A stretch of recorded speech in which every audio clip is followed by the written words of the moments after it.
Here we have another word problem, and this one's a little more complicated. It's going to involve two steps. There's either a multiplication or a division step, and then a subtraction or addition step.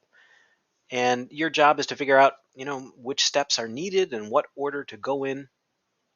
My advice on word problems, first of all, is to read the problem maybe more than once and really try to understand what's going on. Look for keywords, although sometimes they're not there. Sometimes they're really hard to find. In this one, at the end, we have how many eggs are left. That left implies subtraction, because when you take something away, then you have something that's left. So there's probably a step of subtraction in here, but then there's either multiplication or division as well, and it's not really clear. There's no keyword you can point to for that. But if you see left, it's probably some subtraction. If you see, how many did they have in all, it's probably addition at the end. I think the best advice I can give you on word problems is draw a picture. Just draw a picture every time. It's good even just to practice visualizing these things.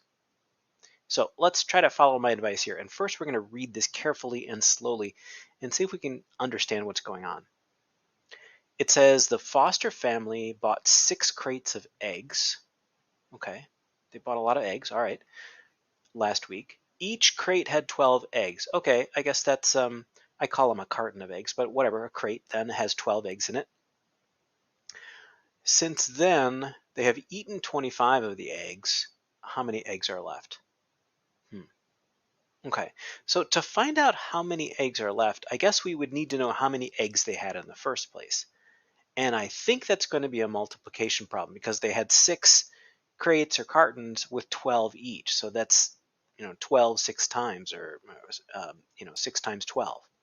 And then they ate 25, so it's like they're taking away 25. So I think that second step is going to be subtraction. So I think it's going to be 6 times 12, and then whatever that is, and then minus 25. So I think just from reading it, that's my guess about what it's going to be. But let's draw a picture because, we could probably do this right now. We could multiply 6 times 12. We know how to do that. We could subtract 25. But let's draw a picture because sometimes when you draw a picture, the problem becomes even easier. So let's try that. 6 cartons or crates of eggs. So there's 1, 2, 3, 4, 5, 6 cartons of eggs, and they each have 12 in them. So I'm just going to mark that.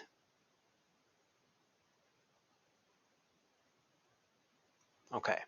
And then it says they have eaten 25. So let's try to visualize that. So 25, let's see, 12 plus 12 is 24. So this would be 24 eggs. And then if we just cut this down to 11, that would be what's left. So these would be gone, and this one would be down to 11. So now we can actually kind of see how many are left. 12 plus 12 plus 12 plus 11. So we could do the multiplication and the subtraction if we wanted to. Might actually just be easier to do it this way. 12 plus 12 plus 12. Well, that's 3 times 12. And that I know is 36. 3 times 2 is 6. 3 times 1 is 3. So that's pretty easy. And then plus 11 is pretty easy too. You're just adding 1 to each of those digits. So 36 becomes 47. And that is our answer. Now, I think they wanted us to do 6 times 12. So let's actually try that. So 6 times 12, 2 times 6 is 12. So I'll put the 2 down here and the 1 up here. 6 times 1 is 6 plus 1 is 72. And then we're going to subtract the 25. 2 minus 5, can't do that, so I'll borrow 1. 12 minus 5 is 7, and 6 minus 2 is 4. Yeah, so we got 47.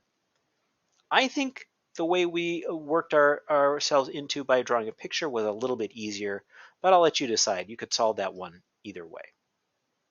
All right, let's try one more.